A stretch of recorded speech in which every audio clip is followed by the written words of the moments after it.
Exodus TV தொகுத்து வழங்கும்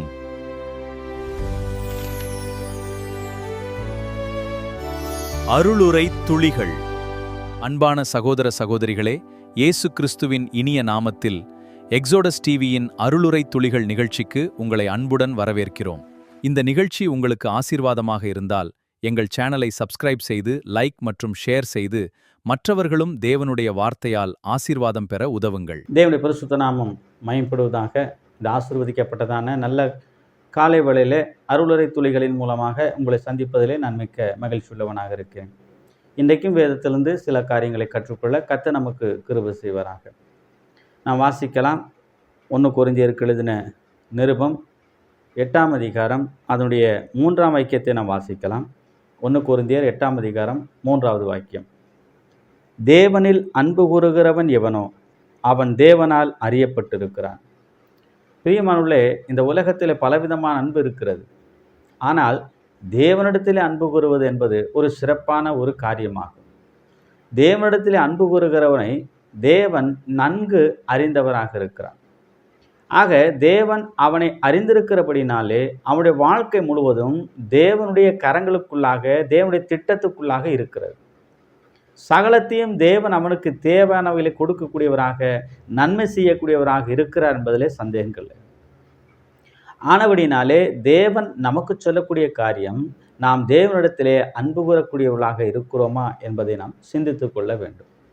பிரியமானவர்களே, இப்படி தேவனிடத்தில் அன்பு கூறுவதனாலே என்னெல்லாம் நன்மைகள் உண்டாகிறது என்று சொல்லி நாம் பார்க்கும் பொழுது, ரோமருக்கு எழுதின நிருபம் 8ஆம் அதிகாரம் 28ஆம் வாக்கியத்தை நாம் வாசிக்கலாம். ரோமர் 8:28. அன்றையும் அவருடைய தீர்மானத்தின்படி அழைக்கப்பட்டவர்களாய் தேவனிடத்தில் அன்பு கூறுகிறவர்களுக்கு சகலமும் நன்மைக்கு ஏதுவாக நடக்கிறது என்று அறிந்திருக்கிறோம். நாம் அவரிடத்திலே அன்பு கூறும் பொழுது தேவன் ஒவ்வொரு விஷயத்திலும் நமக்கு நன்மைக்கு ஏதுவாகவே நடத்தி கொடுக்கிறார், நன்மைக்கு ஏதுவாகவே அதை மாற்றுகிறார். சில நேரங்களிலே தீமையான காரியங்கள் நமக்கு வரலாம். அப்படிப்பட்ட தீமையான காரியங்களை கூட தேவன் நன்மைக்கு ஏதுவாகவே நமக்கு மாற்றி நன்மையான காரியங்களாக நம்மை உருவாக்கி நமக்கு என்ன செய்கிறார்? சமாதானத்தை கொடுக்கக்கூடியவராக இருக்கிறார்.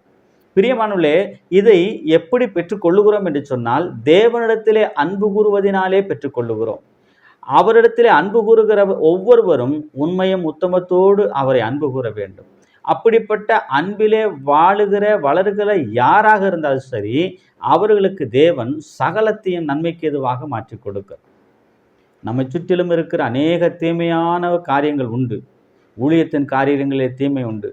போகும்போதும் வரும்போது தீமையான காரியங்கள் உண்டு. அக்கம் பக்கத்தில் வாழுகிற ஜனங்கள் மூலமாக தீமையான காரியங்கள் வருவது உண்டு. இப்படி தீமையான காரியங்கள் வருவதற்கு பல வழிகள் இருக்கிறது.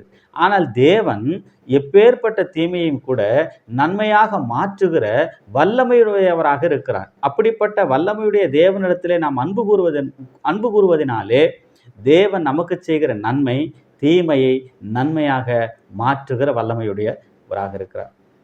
அப்படிப்பட்ட அந்த தேவனாகிய கர்த்தரை நாம் வாசிப்போம். அதே வசனத்தை, அன்றையும் அவருடைய தீர்மானத்தின்படி அழைக்கப்பட்டவர்களாய் தேவனிடத்தில் அன்பு கூறுகிறவர்களுக்கு. தேவன் இந்த உலகத்திலே அநேகர் இருக்கிற பொழுது நம்மை விசேஷமாக முன்குறித்து அழைத்திருக்கிறார். ஆகவே அவருடைய தீர்மானத்தின்படி அழைக்கப்பட்டவர்கள் நாம் அப்படிப்பட்டவர்களாக இருக்கிற போது, அப்படிப்பட்டவர்களாக வாழுகிற போது உண்மையாகவே தேவனிடத்திலே நாம் அன்பு கூற முடியும்.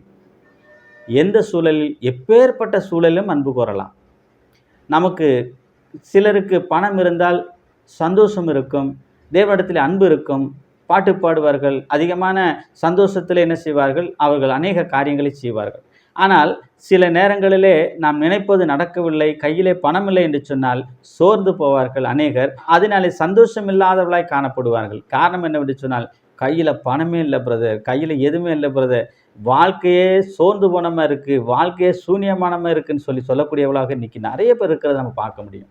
அப்படிப்பட்ட இந்த பொல்லாத உலகத்தில் தேவன் நமக்கு எவ்வளவு நல்லவராக இருக்கிறார் என்பதை நாம் அனுதினம் ருசி பார்க்கிறவர்களாக இருக்கிறோம்.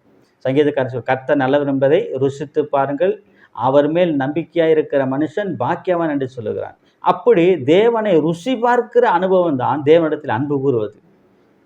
அந்த அன்பிலே தேவனிடத்திலே நாம் கூறுகிற அந்த அன்பு கூறக்கூடிய விஷயம் இருக்கிறது அல்லவா? அப்படி தேவனிடத்தில் அன்பு கூறுகிற ஒவ்வொரு மனிதனுக்கும், ஒவ்வொரு தேவனுடைய பிள்ளைகளுக்கும் சகலத்தையும் அவர் என்ன செய்கிறார்? நன்மையாக மாற்றுகிறவராக இருக்கிறார். வேதத்தில் அநேக காரியங்களை நாம் பார்க்க முடியும். அநேகருடைய வாழ்க்கை அப்படிப்பட்டதாக மாற்றப்பட்டதற்காக நாம் பார்க்க முடியும். பிரியமானவர்களே, தானியேலை கைது செய்யப்பட்டு சிங்கத்தின் கெபியிலே போட்டார்கள். அப்பொழுது தேவன் தீமையை நன்மையாக மாற்றினார்.